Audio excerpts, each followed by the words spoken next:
देखो सामने अपना रक्त का पार्ट किससे पूरा होता है। आज हम पार्ट शुरू करें पाचन तंत्र। रक्त परिसंचरण तंत्र के बाद में नेक्स्ट पार्ट आता है वो आता है पाचन तंत्र।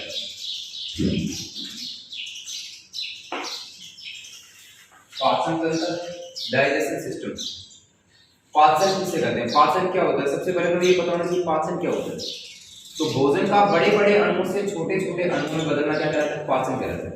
जब आप भोजन ग्रहण करते हो तो आप इससे रोटी खा रहे हो, कुछ और खा रहे हो, तो बड़ा अणु होता है उसका, मुंह में जाकर उसका छोटा छोटा अणु होता जाता है और शरीर में उसकी पूर्ति होती रहती है, मतलब आंतरिक रस की पूर्ति होती रहती है, वो किसके द्वारा होती है, पाचन के द्वारा होती है।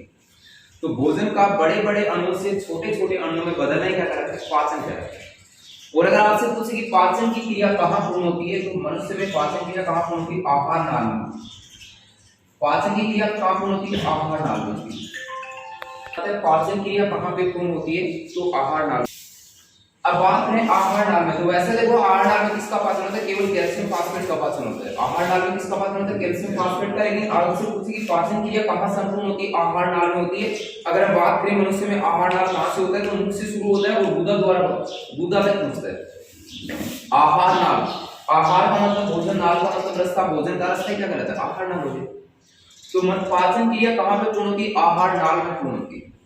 नेक्स्ट अगर बात करेंगे आहार नाल है वो शाकाहारी की आहार नाल बड़ी होती है कि मांसाहारी की आहार नाल बड़ी होती है, तो मांसाहारी की अपेक्षा शाकाहारी की आहार नाल बड़ी होती है।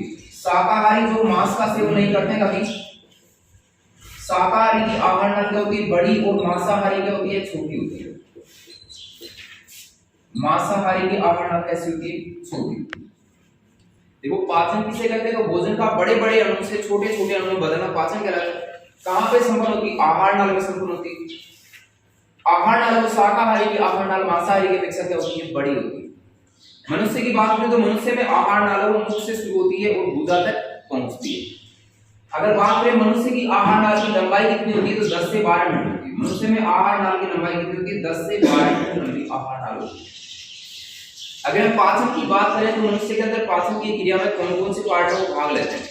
तो पाचन क्रिया में भाग लेने वाले कहां पे, सबसे पहले हम भोजन लेते हैं, कहां पे, मुख में लेते हैं। सबसे पहले कहां पे लेते हैं, गुहा में लेते हैं। मुख से भोजन कहां पे जाता है, गर्सनी में जाता है। कहां पे जाता है, गर्सनी में जाता है। गर्सनी से भोजन कहां पे जाता है, गर्सिका में जाता है। गर्सिका के बाद हम भोजन कहां पे जाता है, आमाशय में जाता है। आमाशय के बाद में भोजन कहां पे जाता है, छोटी आंत में जाता है।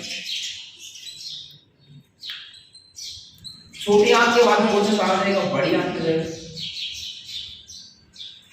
बड़ी आंत के बाद में भोजन कहां पे जाता है, अपेंडिक्स में जाता है। भोजन इन्हीं आहार नाल के इन भागों से होता हुआ निकलता है। अब कहां पे कौन कौन सा पार्ट है वो पाचन क्रिया करती है। अगर ग्रंथि की बात है कि किसमें कौन सी ग्रंथि पाचन करती है, तो मुख के अंदर सबसे पहले भोजन जाएगा। और मुख में भोजन का पाचन कौन सी ग्रंथि द्वारा होती है, तो आंसर क्या होगा, लार ग्रंथि। मुख में भोजन कौन सी ग्रंथि द्वारा होता है, लार ग्रंथि द्वारा। गर्सनी व गर्सिका में कोई भी ग्रंथि नहीं पाई जाती, इसमें भी कोई ग्रंथि नहीं होती, इसमें कोई ग्रंथि नहीं। कहने का मतलब गर्सनी व गर्सिका में कोई भी पाचन क्रिया नहीं होती है। बात करें हम आमाशय में, तो आमाशय में आप या तो आप जठर ग्रंथि बोल सकते हो। अगर आप जठर ग्रंथि नहीं बोल सकते तो इसे पाइलोरिक ग्रंथि बोल सकते हो। पाइलोरिक ग्रंथि, जठर ग्रंथि या फिर पाइलोरिक ग्रंथि पाई जाती है आमाशय में। अगर हम बात करें छोटी आंत में, छोटी आंत में पाचन की क्रिया में कौन सी ग्रंथि भाग लेती है, तो छोटी आंत में आपने एक नाम सुना होगा, ब्रूनर ग्रंथि। छोटी आंत में कौन सी ग्रंथि होती है, ब्रूनर ग्रंथि। अगर हमें बड़ी आंत में पूछे कि बड़ी आंत में कौन सी ग्रंथि भाग लेती है, तो बड़ी आंत में अग्नाशय ग्रंथि से आप बोलते हो पेनक्रियास। अगर बात की जाए अपेंडिक्स में, तो मनुष्य का अपेंडिक्स है वो वर्तमान में अवशेषी अंग के रूप में रह गया। मतलब मनुष्य में अपेंडिक्स का पाचन कहीं कुछ भी नहीं होता। यकृत, इसमें कौन सी ग्रंथि होती है, यकृत होती है। मनुष्य में अवशेषी अंग के रूप में, लेकिन इसमें पाचन किसका होता है, आपने नाम सुना होगा खरगोश। खरगोश एक शाकाहारी जीव होता है, क्या खाता है, घास खाता है। और घास में क्या पाया जाता है, सेलुलोज पाया जाता है।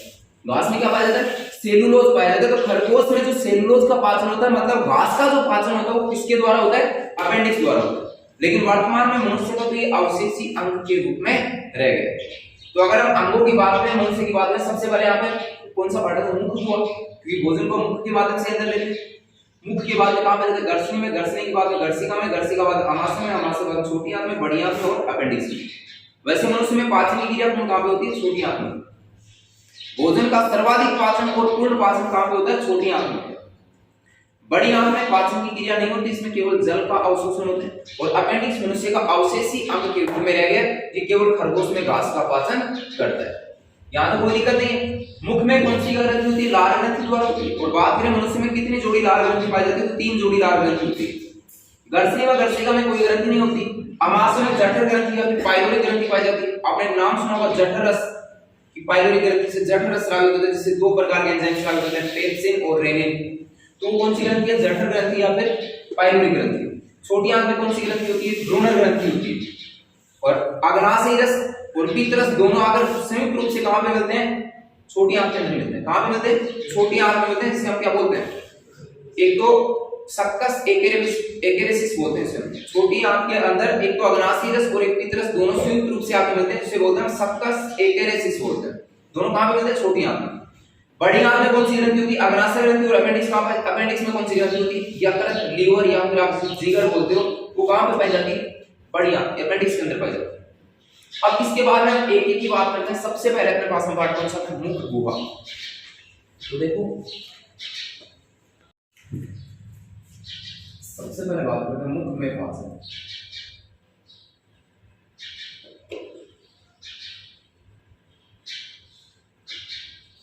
अब ये तो आपको भी पता है मुख में क्या क्या पाया जाता है, क्या नहीं पाया जाता, वो तो हम देखते हैं।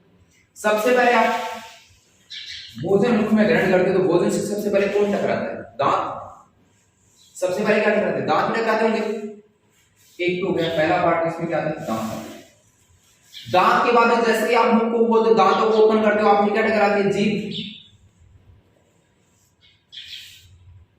दांत के बाद में क्या आती है? जीभ आती है। जीभ के बाद में देखो जैसे ही आप मुख के अंदर ऊपर की ओर जाते हो, आगे की ओर जाएंगे, जीभ से आगे की लार आती। लार ग्रंथि आती है नहीं आती? तो 3 नंबर का जो पार्ट आता है लार ग्रंथि।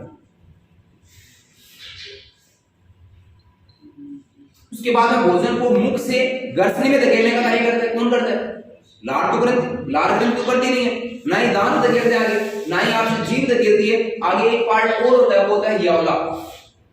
चौथा कौन सा पार्ट है? यवला। मतलब मुख के 4 भाग हो गए। पाचन क्रिया के अंदर मुख के कितने भाग होते हैं? 4 भाग। पहला पार्ट कौन सा था? दांत। दांत के बाद में कौन सा आता? जीभ। जीभ के बाद में आता है लार ग्रंथि। और लार ग्रंथि के बाद में चौथा कौन सा पार्ट आता है? यवला पार्ट। सबसे पहले हम बात करेंगे यहाँ पे दांत की। सबसे पहले बात करें दांत की, तो क्वेश्चन पहला क्वेश्चन ये आ जाता है कि मनुष्य में किस प्रकार के दांत पाए जाते हैं? मनुष्य में किस प्रकार के दांत पाए जाते हैं? अब मेरे को ये बताओ, मनुष्य के दांत होते हैं वो छोटे बड़े होते हैं? इनकी साइज छोटी बड़ी होती है। कई नुकीले दांत हो रहे हैं, कई लेवल में बराबर आ रहे हैं। जाड़ की बात करें तो थोड़ी गड्ढा और बीच के अंदर से गड्ढा आता है, ऊंची नीचे ऐसे होती है। मतलब आप इसे विषम दंती बोल सकते हो क्या? विषम दंती बोल सकते हैं। इसके अलावा मनुष्य के दांत गड्ढे में स्थित होते हैं नहीं होते? दांतों की जो नीचे परत होती है इसमें बोलते हैं डेंटिन, और ये इसके अंदर धंसे होते हैं नहीं होते? मतलब एक गड्ढे के अंदर रहते हैं। मतलब आप क्या बोल सकते हैं इसे? गर्भदंती। क्या बोल सकते हैं? गर्भदंती। मनुष्य के दांत 2 बार आते हैं क्या? जब छोटा बच्चा होता है तो उसके दांत अलग होते हैं, उसके बाद दांत टूट जाते हैं, टूटने के बाद दोबारा आते हैं। आते हैं नहीं आते? जिन्हें आप बोलते हो दूधिया दांत। दूधिया दांत बोलते हैं नहीं बोलते? तो मनुष्य में दांत 2 बार आते हैं, मतलब द्विबार दंत। अगर आपसे कोई पूछे कि मनुष्य में दांत किस प्रकार के होते हैं, तो मनुष्य में दांत विषम दंती भी होते हैं, गर्भदंती भी होते हैं और द्विबार दंती भी होते हैं। तीनों बात याद रखें। मनुष्य के दांत किस प्रकार के होते हैं? विषम दंती, गर्भदंती और द्विबार दंती। इसके बाद में दांत अपने उगते हैं। उत्पत्ति के आधार पर दांत 2 प्रकार के होते हैं, मतलब 2 बार आते हैं नहीं आते? भाई मनुष्य में दांत 2 बार आते हैं, तो उत्पत्ति के आधार पर दांत कितने प्रकार के हुए? 2 प्रकार। उत्पत्ति के आधार पर कितने प्रकार के होते हैं? 2 प्रकार के होते हैं। कौन कौन से होते हैं? एक तो दूधिया दांत बोल सकते हो। छोटे बच्चों में जो दांत आते हैं उन्हें कौन से दांत होते हैं? दूधिया दांत। मिल्क टीथ, दूधिया दांत, या फिर हम क्या बोल सकते हैं? Milk teeth.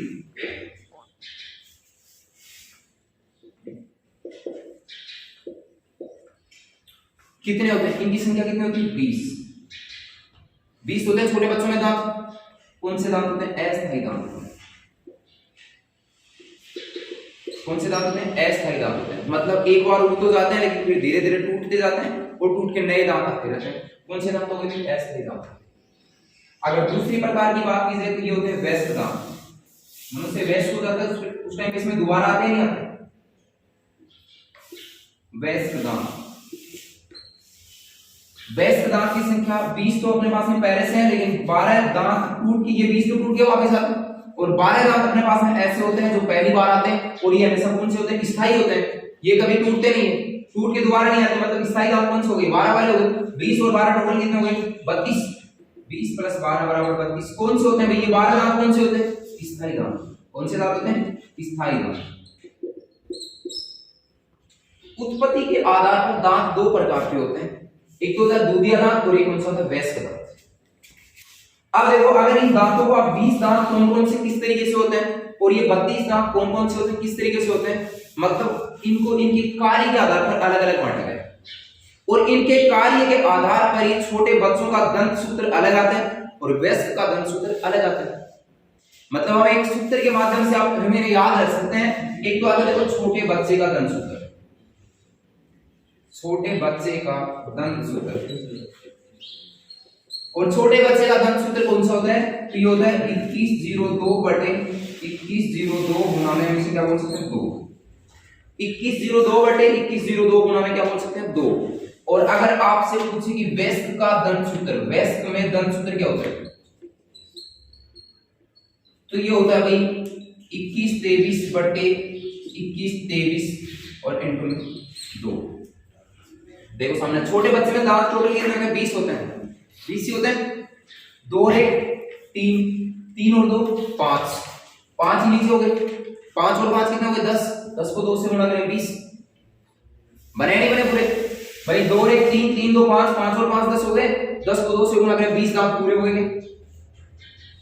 2 और 1 3, 3 और 2 5, 5 और 3 8, 8 नीचे हो गए 16, 16 को 2 से गुणा करें 32। तो ये जबड़े 2 होते हैं। 2 दिन में पूरे कितने हो गए? 32 हो गए भाई। छोटे बच्चे में 2 और 1 3 2 5, 5 और 5 10 हो गए। 10 को 2 से गुणा के 20 दांत हो गए।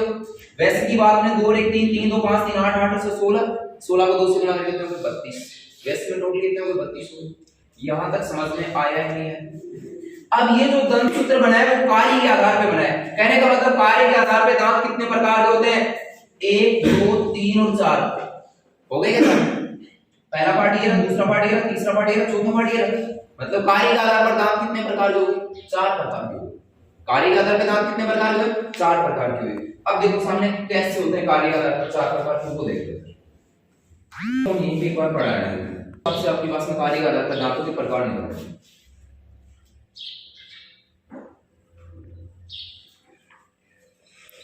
कार्य के आधार पर दांत होते हैं 4 प्रकार के। पहला आपने नाम सुना होगा कर्तनक, एक आपने नाम सुना होगा रदनक, एक होता है अग्रचयवर्णक और एक होता है चौथा पार्ट तो वो होता है चयवर्णक। कर्तनक इसे हम बोलते हैं इनसाइजर। कर्तनक दांत कौन से होते हैं? इनसाइजर। रदनक, रदनक दांतों कौन से बोलते हैं? केनाइन। अग्रचयवर्णक प्रीमोलर। चयवर्णक ये कौन से होते हैं? मोलर। कर्तनक को बोलते हैं इनसाइजर, रदनक को बोलते हैं केनाइन, अग्रचयवर्णक प्रीमोलर और चयवर्णक का मतलब कौन सा होता है? मोलर। हो गए? अब मैं सबसे पहले बात कर रहा हूं यहाँ पे छोटे बच्चे की और उसके बाद में बात करते हैं वयस्क की। ये तो हो गया अपने पास में बच्चा और ये हो गया वयस्क। इनसाइजर एक नंबर पे आता है, एक नंबर पे 2 2 है तो 2 और 2 कितने हो गए? 4, 4 को 2 से गुणा करेंगे 8। ये दंत सूत्र यहाँ पे काम आएगा दांतों की संख्या निकालने में। देखो 2 और 2 कितना हो गया? 4, 4 को 2 से गुणा करते कितना होता है? 8। मतलब छोटे बच्चे में इनसाइजर कितने हो गए? 8। अगर मैं व्यस्क की बात करूं तो व्यस्क में 2 और 2 4, 4 को 2 से गुना किया 8, व्यस्क में भी कितने हो गए 8 हो गए। बात करते हैं रजनक। रजनक सेकंड नंबर वाला, 1 और 1 2, 2 को 2 से गुना करेंगे 4, छोटे बच्चे में कितने हो गए 4। यहां पे 1 और 1 2, 2 को 2 से गुना करते हैं 4, मतलब व्यस्क में भी कितने होते हैं 4। बात करें अब वर्णक प्रीमोलर की, प्रीमोलर यहाँ पे 0 और यहाँ पे 0, 0 0 0 होता है और 0 को किसी भी संख्या से गुणा करें 0, मतलब ये इनकी संख्या कितनी है 0 है। इसका मतलब छोटे बच्चे में कौन से दांत नहीं होते, प्रीमोलर दांत नहीं होते। याद रखना छोटे बच्चे में प्रीमोलर दांत नहीं होते। वयस्क की बात करें तो वयस्क में 2 2 4, 4 को 2 से गुणा करें 8, तो प्रीमोलर कितने हो गए 8 हो गए। छोटे बच्चे में बात करें हम मोलर दांतों की, तो मोलर 2 2 4, 4 दूनी 8 हो गए, 2 प्लस में 2 4 हो गए, 4 को 2 से गुणा करके कितना आएगा 8। और वैसे की बात करें 3 और 3 से 6 को 2 से गुणा करके कितना आएगा 12। यहां तक कोई दिक्कत नहीं। 8 और 4 12, 12 और 8 कितना हो गया 20, 12 और 8 20, 20 4 24, 24 और 8 32 हो गए। वैसे में 32 दांत पूरे और छोटे बच्चे में 20 दांत पूरे हो गए। ये हो गया अपने पास में कार्य के आधार पर दांतों के प्रकार। छोटे बच्चे में कभी भी प्रीमोलर दांत नहीं आते। एक आपने नाम सुना होगा हाथी के दांत, हाथी के बाहर वाले दांत, 2 दांत होते हैं। हाथी के बाहर कितने दांत दिखाई देते हैं 2 दांत होते हैं क्या। ये कौन से दांत होते हैं, ये होते हैं इंसाइजर। कौन से होंगे भाई इंसाइजर। हाथी के 2 बाहर वाले दांत कौन से होते हैं इंसाइजर दांत होते हैं, कर्तन दांत। अगर हमें पूछे कि छोटे बच्चे में सबसे पहले कौन से दांत होते हैं, तो छोटे बच्चे में सबसे पहले कौन से दांत होते हैं, हमेशा इंसाइजर दांत होते हैं।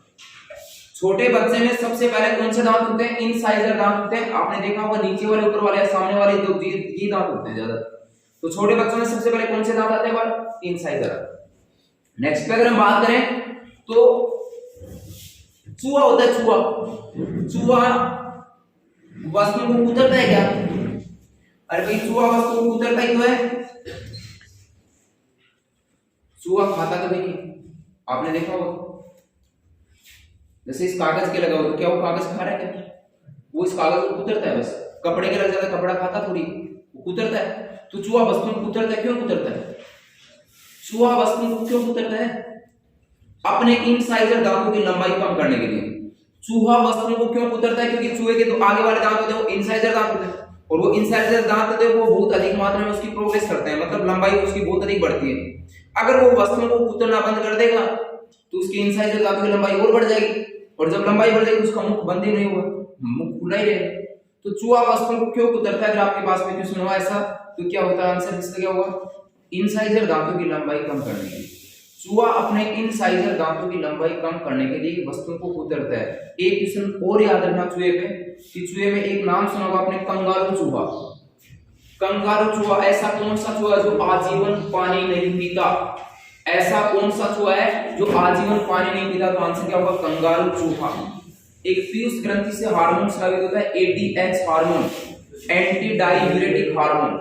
एंटी डायूरेटिक हार्मोन जो जल और खनिज लवण का संतुलन बनाए रखता है, ठीक है ना। तो याद रखना कंगारू चूहा आजीवन पानी नहीं पीता। तो यहाँ पे चूहा वस्तु को कुतरता है, अपने इंसाइजर दांतों की लंबाई कम करने के लिए वस्तु को कुतरता है। नेक्स्ट अगर हम बात करें यहाँ पे तो देखो दांतों की निचली परत किसकी बनी होती है, डेंटिन की बनी होती है। किसकी बनी होती है, डेंटिन की बनी होती है। और डेंटिन का संबंध किससे होता है, तंत्रिकाओं से होता है। डेंटिन का संबंध किससे होता है, तंत्रिकाओं से। मतलब अपने पास में ये अपने दांत है, ये वाले दांत है, तो इसके नीचे जो परत होती है ये परत किसकी बनी होती है, ये डेंटिन की बनी होती है। ये किसकी बनी होती है, डेंटिन की। और जो दांतों की ऊपरी परत होती है वो क्या होती है, कैल्शियम।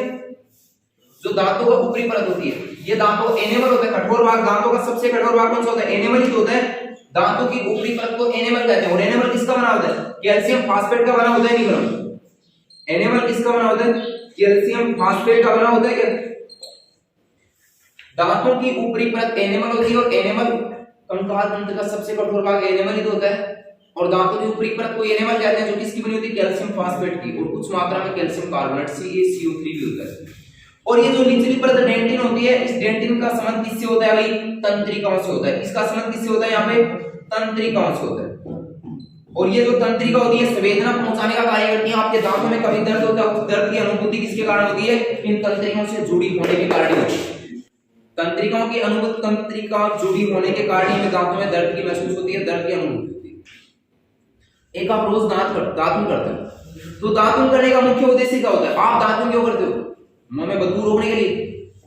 मुंह में बदबू रोकने, अगर आपके दांत में ठंडा गर्म होता है, कई बार दांतों में दर्द महसूस होता है, उस टाइम पे आप चाहे कितनी बार भी आप ब्रश करो, आपके दांतों के मुंह से आपकी बदबू आएगी। पायरिया जिसको रोग होता है, पायरिया रोग वाला से 4 बार अगर उसके मुंह से बदबू आएगी, तो दातुन करने का मुख्य उद्देश्य क्या? बदबू कम करना है क्या? दातुन करने का मुख्य उद्देश्य क्या होता है? मुंह का पीएच मान बनाए रखना, मुंह की अम्लीय प्रवृत्ति को नियंत्रित करना। मुंह का पीएच मान कम करने के लिए दातुन की जाती है।